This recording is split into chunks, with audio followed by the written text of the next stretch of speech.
Hello everyone, and welcome to this week's video where I will be doing the bots discussed in chapter 3 of the Sandwich Horse Defense Treatise by Grandmaster Ronghua.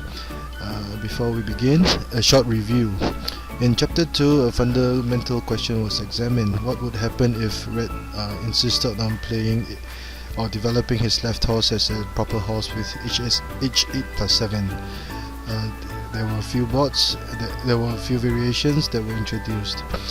In chapter 3, the Grandmaster would start by introducing the Sandwich Horse defense with right elephant variation. This is one of the most commonly seen methods of play even in modern day competitions like now. So without further ado, there were 3 bots that were introduced in the chapter, and we will go through them one by one. So I hope you enjoy this tutorial. Before we begin, I have deliberately chosen to present the chessboards with black at the lower end of the board. This is to facilitate people interested in playing the Sandwich Horse defense to see it from black's point of view. And here we go.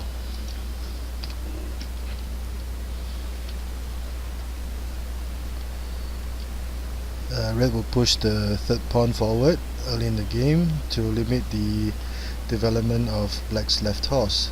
This is a very important move and important variation to play. So since Red had pushed his third pawn, black would do the same with his third pawn. So to counteract the development of Red developing his horse as a proper horse later on in the game. And this would also allow black to develop his right horse as necessary. So since Red had pushed his third pawn, black would develop his other horse as an edge horse. And this would be the variation that we will be discussing for this entire chapter. Red would move his right elephant to the center. This will be different from moving the left elephant, which will be shown in later chapters in the book. And for beginners or newcomers to Xiangqi, the nomenclature or naming of the variations is drastically different from what you have in international chess. While names of people or places or objects are used for the nomenclature of openings in international chess, Xiangqi has a more practical approach, albeit a more lengthy approach, whereby the important variations are actually written down or named. So this would be Red's central cannon with third pawn advancement and foul chariot variation versus black's Sandwich Horse defense with right elephant variation. Just bear with it and you'll be accustomed to it very soon. So in the first board, after black had pushed e3+5, Red would choose to attack with the 5-7 cannons. Again, for beginners in Xiangqi or who are new to Xiangqi, the 5-7 cannons would not mean that there were 57 cannons on the board. Instead, it would mean that only there was one of Red's cannon was on the central file and the other one was on the 7th file. And if Red had started with c8 equals to 5, although it would be the 3-5 cannons theoretically, it would still be called the 5-7 cannons in most books, as it would be just a symmetrical mirror image of the current position shown here. So in Xiangqi, commonly played variations by Red with the central cannon include the 5-6 cannons, the 5-7 cannons, the 5-8 cannons, and the 5-9 cannons. So although it would be technically correct to call them the 1-5 cannons, the 2-5 cannons, etc., etc., most people are used to naming the 5-7 cannons, and the literature on the topic is based on this nomenclature. So after c8 equals to 7, there will be 3 variations that were discussed in the book. The first variation would be a4+5, whereby black would be prepared to develop his chariot as a kingside chariot with r1 equals to 4 to command the read file immediately. The second variation would be r1 equals to 2, so that to counteract red developing his chariot as a file chariot. The third and last variation for the 5-7 cannons would be r9 equals to 1, r9 plus 1 to develop the left chariot as a ranked chariot. This will be also known as the ranked and file chariot variation, as you can see later on. So in the first variation or first sub-variation, a4 plus 5 was played. This, as mentioned earlier, would imply that red was prepared to develop his chariot with r1 equals to 4. So red will continue with the file chariot, threatening the black cannon, and since the chariot was prepared to play r1 equals to 4, black would choose to move his cannon to the safety of his edge file, and red will be prepared to develop his edge horse. And at this point in time, two possibilities were discussed. The first one would be black developing his chariot as a kingside chariot, and the second one would be black capturing the edge pawn. So at this point, would c1 plus 3 be viable? If black did move or to capture the edge pawn, red would attack with r2 plus 6 to attack black's pawn rank. And as can be seen, black's left flank would be very congested and the black horse will be under attack. This will be one of the fundamental weaknesses of the sandwich horse defense, especially for the horse that was beside the pale corner cannon. So red would usually be seen to have the advantage, and black will have to deal with the issue of a congested left flank later on. So the upside will be black would only take one move to develop his chariot, and his defenses are more or less intact. So back to the main line. If black chose to develop his chariot, red would be prepared to play h3 plus 4. This would be to continue with h4 plus 5 to capture the central pawn or other possible lines of attack. And at this point,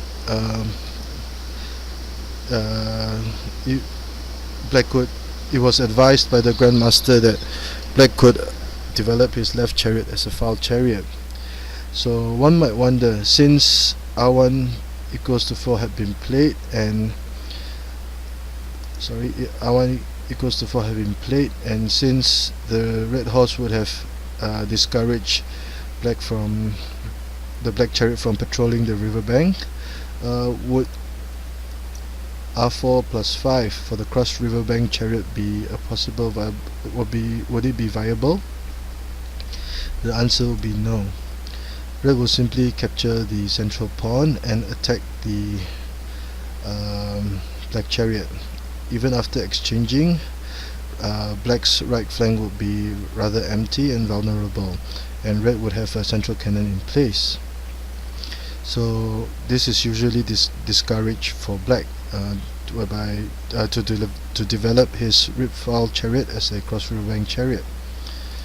So at this point in time, since the black's left flank was congested and the red horse was prepared to attack, the Grandmaster suggested r9 equals to 8. And after trading the chariots, the red chariot will be prepared to attack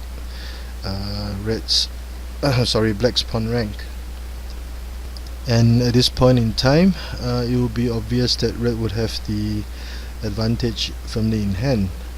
So back to the after the 5-7 cannons, if black chose to develop his right chariot as a kingside chariot, a4 plus 5 would be played. But from the way that things went, it would not seem to be a very ideal variation for black.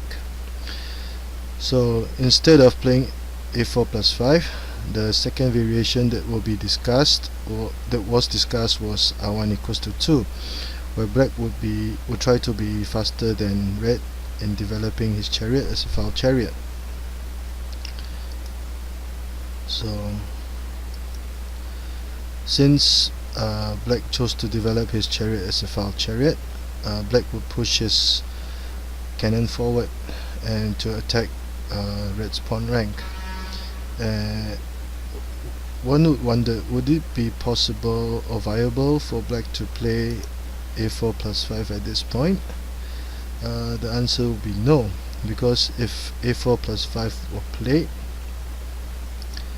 red would continue with I plus 4, and since black gives red the chance to develop his chariot, the space for maneuvering pieces on his right flank would be diminished, and black will still have a problem with the central pawn, because the red horse will be prepared to be developed as h3 plus 4, and at this point, after pushing a4 plus 5, it would not be advisable for black to traverse his cannon to try to trade chariots, because after trading chariot, again the central pawn would be lost, and at this point it can be seen that red will have the significant advantage, as all his pieces were very mobile and there was much space for the pieces to be developed further. In contrast, black would have trouble developing his left chariot, and the issue of the left horse has still not been resolved, so red would have the advantage in this situation. Hence, a4 plus 5 instead of c2 plus 4 is not advised. So since red had developed his chariot, black would push his cannon forward to decrease the space for development of this chariot.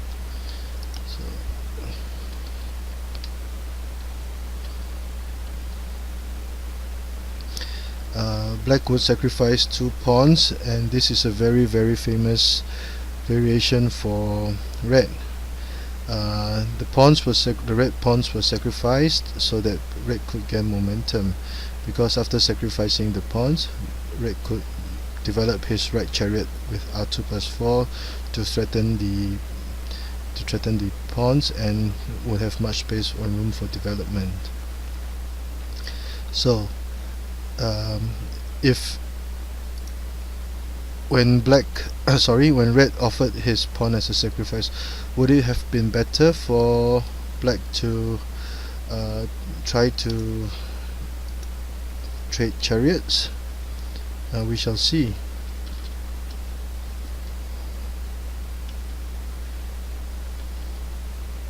And at this point, again, red would have the significant advantage. The left horse will still be trapped and would have a hard time being developed, while the red pieces, especially red's right horse, will be prepared to attack. So it would not be advisable for black to trade chariots at this point. Instead, when red offered the pawn, black should take it. So after sacrificing 2 pawns, red would push r2 plus 4, and black would choose to protect his precious pawn in this manner. There have been many other variations or discussion about this position in other contemporary books, but for the time being, Grandmaster Ronghwa's suggestions, in my opinion, are very recommendable.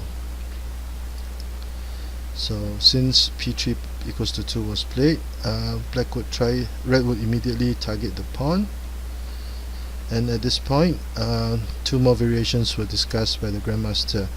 There would be c6 plus 4, and r9 equals to 8. So if black tried to trade chariots again,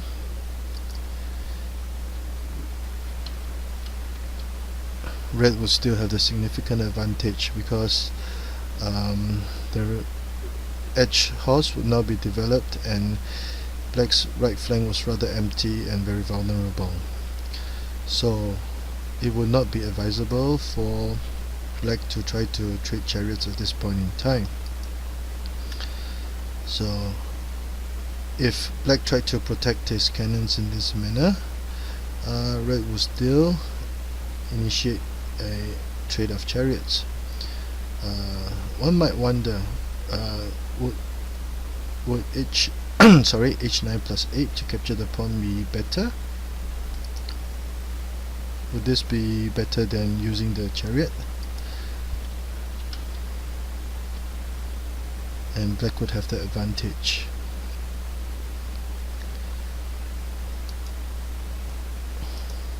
So after pushing the edge pawn, it would be advisable for the red chariot to traverse the board instead of using the horse. And at this point in time, after trading chariots, red will be prepared to play h8 plus 7 to attack black's horse, or play p5 plus 1 to attack the cannons. Either move would be to red's advantage, and as black can only defend against one but not both the threats at the same time. So back to the main variation. If black were to play r1 equals to 2, red will be prepared to sacrifice both pawns for this very famous variation of the sandwich horse defense. Now please remember it, and it can be very useful if you come across an opponent who doesn't know the intricacies of this opening variation. So the third and last variation for this board would be r9 equals to 1. In the first variation, a4 plus 5. In the second variation, r1 plus 2. In this third variation, black would choose to develop his chariot as a ranked chariot and and command the reap file, whereby black would strengthen his right flank. So the black's ranked and file chariots are now in place.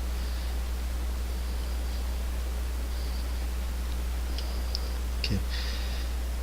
As can be seen, in this situation, the Grandmaster studied analyzed another two sub-variations. The first one would be p9 plus 1 for red, whereby it will signal the development of the edge red horse, and h3 plus 4. So in the first sub-variation, red could choose to develop his edge pawn. Black would usually offer a trade of chariots, and red would usually decline. What would happen if red chose to accept the trade?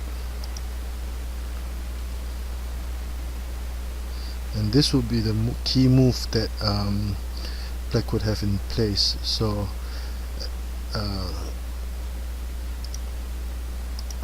red's central cannon would be demolished, and black would also have taken care of the issue of lack of development of his left horse. So although black had one less pawn, it would be obvious that black's cross river bank chariot would more than compensate enough, as the development of the red horses would be greatly restricted. So black, in this variation, black would still have a very playable game, and it would still be a rather even game, with perhaps red having a slight advantage, but definitely black would be satisfied with this opening. So it would not be a good idea for red to trade chariots in this instance. Instead, it would be recommended for red to defend this file in this manner, and once the red chariot had moved away, red would be also prepared to play h9 plus 8 followed by c7 plus 8, c7 equals to 8 to attack the black chariot. So at this point in time, red would consider advancing his chariot, so that if red tried to play h9 plus 8, the chariot could be played in this manner, and red would still be in trouble. So since black had advanced his chariot, red would try to corner or trap the black chariot, and to do so, c5 equals 6 would be viable, would be sound. It would not be advisable for red to play c7 equals to 6 instead. If this were done, black would sacrifice a pawn, and as can be seen, retreating the edge cannon would allow black to attack with c1 equals to 3, and there will be a threat of a smarted cannon checkmate. So black would have an easier time ahead. So if this were played, the red elephant would become vulnerable. Now one might wonder if instead of c4 equals to 7, would it be possible for p7 plus 1? And black would still have turned the tables.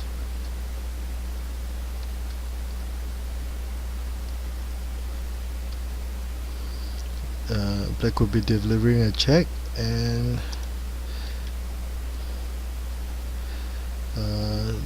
red would lose much valuable material, and it would be very obvious that black would be sure to win now. So this is why p7 plus 1 would not be an ideal move, and also p7 plus 1 would not be an ideal move. One might wonder if after playing h3 plus 4 and c1 equals to 3, would it be possible for red to retreat his advisor, since his cannon was protected now? So red will still capture the elephant and traverse the cannon, whereby the other chariot will be prepared to attack and possibly deliver a checkmate. So it would be obvious that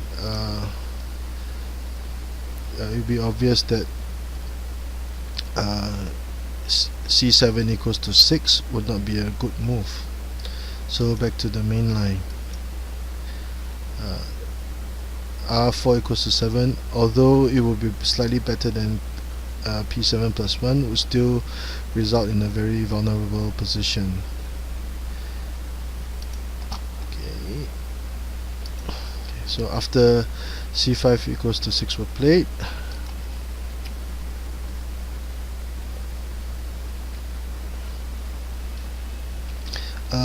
red must be careful at this point. Red cannot use the elephant to capture the black chariot. Otherwise, let's say for example, if this were played, black would play c equals to 7, and red would lose the red cannon. So black would still command a huge advantage. So after using the cannon to capture the black cannon, black would start to attack with his right horse. So again, it would be very obvious that black would have a significant advantage in this situation. So in the rank chariot variation, after r9 equals to 8,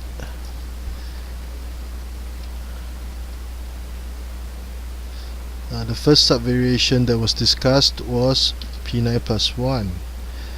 Another commonly seen variation would be h3 plus 4. Again, black would have his ways of dealing with this position. So black would push his perilous corner cannon forward. This would be to prepare for h3 plus 2 to attack the red chariot.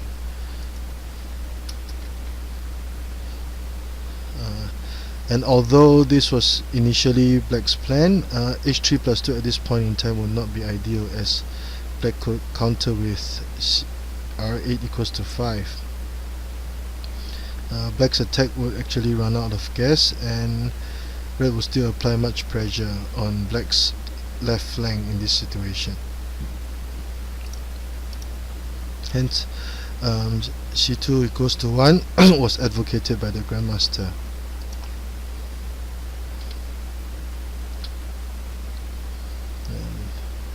At this point, red cannot be too aggressive with c7 equals to 5. Instead, it would be better for red to develop his edge horse. If c7 equals to 5 were played,